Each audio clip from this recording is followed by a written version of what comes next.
Innal hamdalillah salatan wa salamun ala Rasulillah wa ala alihi wa sahbihi wa wala.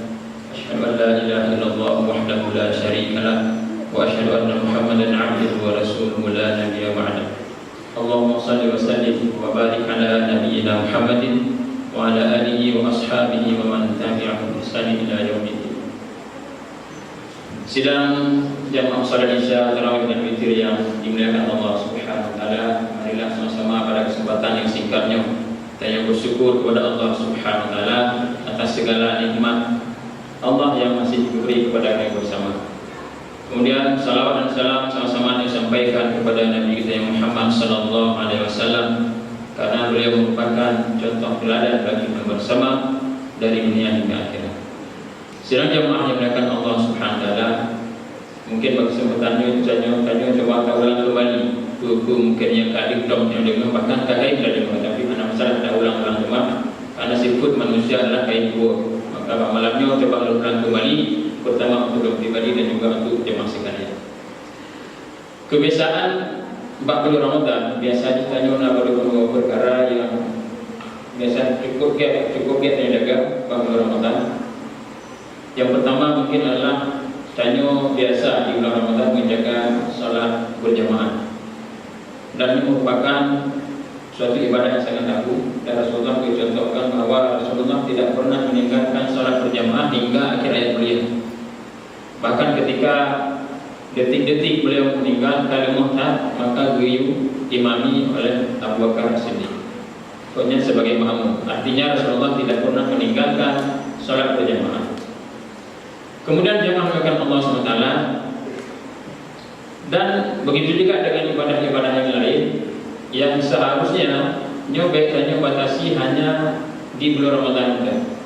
Tetapi Ramadannya adalah menjadi langkah awal untuk lakukan ibadah seperti bulan Ramadan pada bulan-bulan setelah Ramadan. Ini merupakan langkah awal karena memang bulan Ramadan dengan suasana udip, suasana urung ramai masjid, ramai menata, sehingga ada mungkin terbawa suasana. Tetapi di luar Ramadan tanya baik terbaru dengan suasana-suasana. Apakah urung lain hanya ingat dan tidak usahakan. Khususnya pada Ramadan. Pada Ramadan memang menyadari hanya memanfaatkan kesempatan yang diberi oleh Allah. Ramadan itu berbeda merupakan Ramadan yang dirugi. Kadang-kadang nanti saudara-saudara kerana bakul Ramadan fi Giltemuto kudu bulan tepur waktu salat panggilan Allah anak kudugi. Ini luar biasa. Kesempatan yang diberi oleh Allah, umurnya yang singkat tapi mendapat bawah. Ini suatu kerugian yang sangat luar biasa. Kemudian jemaah dengan Allah SWT, kebiasaan yang kedua adalah tanya dalam bulan Ramadan ini adalah gemar membaca Al-Quran. Dan memang begitu banyak hadis-hadis Rasulullah SAW tentang keutamaan orang yang membaca Al-Quran dan juga orang-orang yang menghafal Al-Quran. Bahkan dalam satu hadis Rasulullah SAW yang sering kita bahwa Rasulullah berkata, salah satu ciri orang terbaik adalah khairukum man ta'allama al-Quran mu'allama. Yang sebaik-baik di antara kamu adalah orang yang belajar Al-Quran dan mengajarkannya. Jadi roda belajar Al-Quran. Jadi belajar Al-Quran itu kan hanya untuk yang dipegang hati dia. Jadi sampai dua yang membaca Al-Quran. Dan yang termasuk orang yang gemar membaca Al-Quran adalah orang yang menjadikan Al-Quran itu sebagai kebutuhan hidup. Jadi kita baca Al-Quran bukan puasa mandang, bukan Ramadan mandang, kemudian kita baca waktu-waktu tertentu mandang, atau kita baca ayat-ayat tertentu mandang. Ini tidak termasuk orang yang gemar membaca Al-Quran. Jadi menjadikannya memang gemar membaca Al-Quran, jadikan Al-Quran itu sebagai kebutuhan hidup dia. Seakan-akan menyogi hana baca Al-Quran dalam curah hana mangat dia. Perasaan hana mangat, susah dia. Seakan ada sempit ni hana baca Al-Quran dulu. Kadang-kadang walaupun dia hana duduk kadang target curah tabuh minimal gunalah hana baca Al-Quran tabuh halaman curah.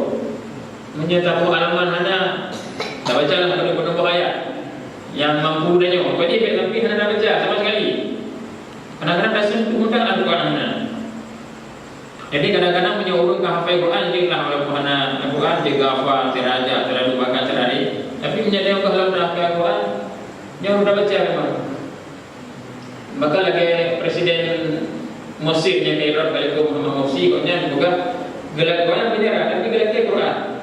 Tapi Hebrew Quran yang banyak hidup tu banyak Hebrew Quran. Padahal banyak hidup tu banyak kamu pulau itu tiga Quran. Tapi banyak cuma rindu untuk menyentuh modal Quran. Rindu dah banyak.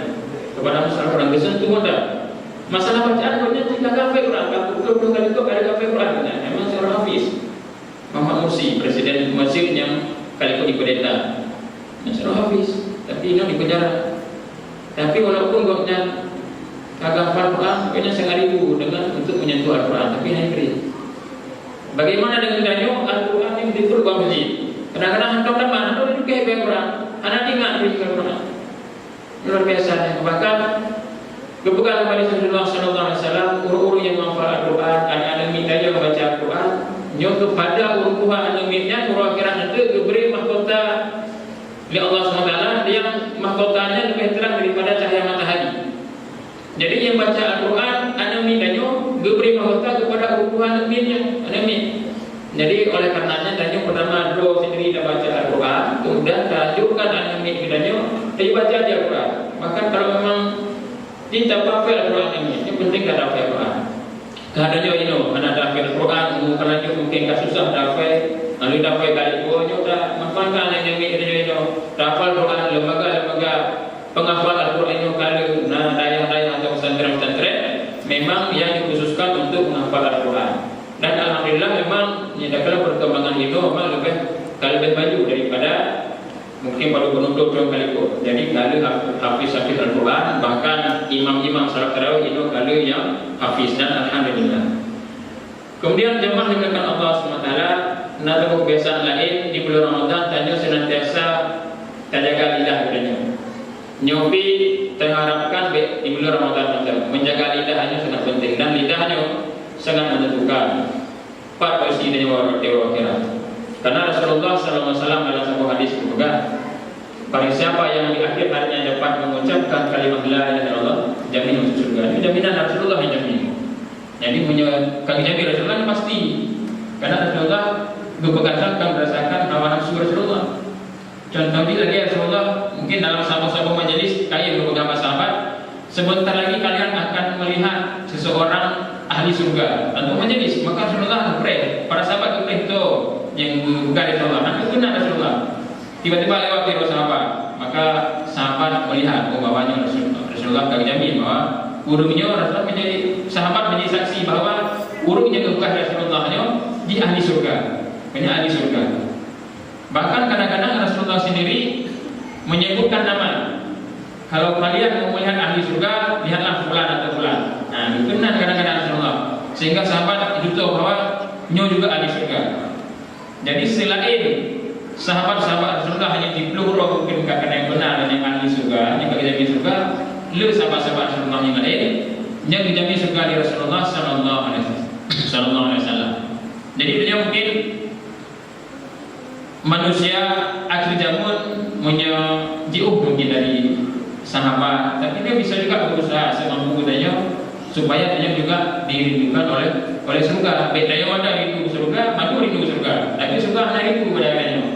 Nah, jadi daya usahakan lakukan amal-amal yang dapat membuat surga rindu kepada daya. Bahkan dalam hadis yang lain Rasulullah SAW berpegang, "Wa man kana yu'minu billahi wal yawmil akhir falyaqul khairan aw liyasmut." Apabila kamu beriman kepada Allah dan hari akhir, maka berkatalah yang baik atau hendaklah kamu diam. Jadinya solusi boleh juga. Menteri ini dan dia orang ini pegang yang kaitkan, solusi ini tak indah. Tak indahnya lebih aman, lebih selamat daripada yang dah pegang yang anak-anak, dah pegang yang kekal. Maka dalam hadis lain berpegang dari Rasulullah, al-muslimu man salimal muslimuna min lisanihi wa yadihi. Seorang muslim itu adalah muslim yang orang muslim lainnya selamat daripada lisan dan tangannya. Jadi punya sampai lidah adanya, sampai mengganggu orang lain, jawabnya mengganggu orang lain. Yang mungkin ada masuk orang muslimnya ke lagi. Karena bukan orang muslim dia hendak mengganggu orang lain, hendak mengganggu muslim lain, baik dengan lidah ataupun dengan tangan. Kadang-kadang dia akan bakar gibah, fitnah macam-macam, apalagi lebihnya media sosial Dengan HP itu cukup agak sebarkan berita-berita, kadang-kadang punya berita betul, alhamdulillah. Tapi punya berita yang betul kasih yang lain. Bahkan tanpa disadari kadang-kadang berita-berita yang memojokkan guru-guru Islam, tokoh Islam, tanpa yang tabayu dan yang lebih terang yang jelas, dan yang bahkan sebarkan yang kadang, sehingga saya sendiri menjadi guru-guru yang memfitnah hukum Islam sendiri. Itu cukup bahaya. Istilahnya bukan berita hoax. Bahkan mungkin 2 bulan kali kurna pada waktu bulan atau bulan kamu dari pihak kepolisian untuk ikrarkan bahawa adanya anti berita hoax. Tetapi dengan arti ini bakal tidak arti kaparan memang berita-berita fitnah, berita-berita yang ada berunjuk kalau biasa pada, sehingga payah terlebih ya bukan terbaca bulan bukan bahawa adanya anti dari berita hoax. Seharusnya minta memang seorang muslim nyoh hanya payah hanya karena dalam hadis kan jelas. Hadis Rasulullah cukup jelas bahawa memang hendaknya orang memberi untuk bergibah, memfitnah dan menyampaikan berita-berita yang tidak benar, karena ini akan mengganggu orang lain, membuat orang lain takut dan membuat kacauan dalam masyarakat. Kemudian yang terakhir, jemaah menyembahkan Allah SWT, kebiasaan yang dalam bulan Ramadan adalah yang biasa bersedekah. Maka dalam surah Al-Baqarah ayat 225 Allah berkata yang artinya lebih kurang bahwa barang siapa yang mau meminjamkan Allah, memberi pinjaman dengan pinjaman yang baik kepada Allah, Allah pasti akan membalasnya dengan balasan yang lebih baik dan Allah lipat gandakan. Bahkan bukan pinjaman, apakah Allah butuh pinjaman dari kita? Apakah perlu dia beri pinjaman Allah? Hanya beri Allah. Bahwa Allah yang beri dia, punya daya nak daya mana tak ambil. Cuma bahkan Allah akan pinjaman. Bukan ulama bukan pinjaman, bahwa Allah ingin meyakinkan bahwa setiap sedekah yang dikeluarkan kepada orang lain Allah pasti balas, bahkan dengan balasan yang lebih baik dan lipat gandakan. Yang lipat gandakan ya Allah. Makanya tak beri makanan kurang yang lapar. Mungkin penyembah daerah tanya udah kalau kurang lapar, mungkin urung hanari, walaupun urung miskin tapi hana sepedi. Tapi saudara-saudara yang lain yang kita beri. Ini oleh lembaga-lembaga yang bisa mengirimkan beras atau yang membentuk uang kepada muslim-muslim di Palestina atau Suriah. Ini oleh lembaga-lembaga memang saudara-saudaranya kan hanya dalam Ramadan, tapi akan dikena perang lebih, sehingga mereka butuh bantuan dari kita, butuh semangat dari kita. Bahkan mungkin 2 bulan kali kok di sekitar Banda Aceh dan beberapa masjid yang besar dilakukan penggalangan dana untuk Palestina dan Suriah. Bahkan lagi di Masjid Berawi dan Ibu sumbang banyak. Tapi memang tema kemudahan mari yang bersedekah lebih bagus Ramadannya, sehingga tanya terhadap balasan hanya dari Allah.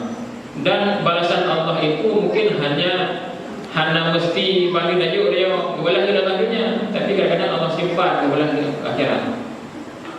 Yang mungkin buku yang biasa dilakukan di bulan Ramadan dan insya Allah yang pertahankan sampai akhir Ramadan, bahkan sampai buku Ramadan dengan dirinya yang pertahankan. Jadi mungkin punya kesempatan yang tidak sampaikan lebih dari 10 kemah yang benar datangnya dari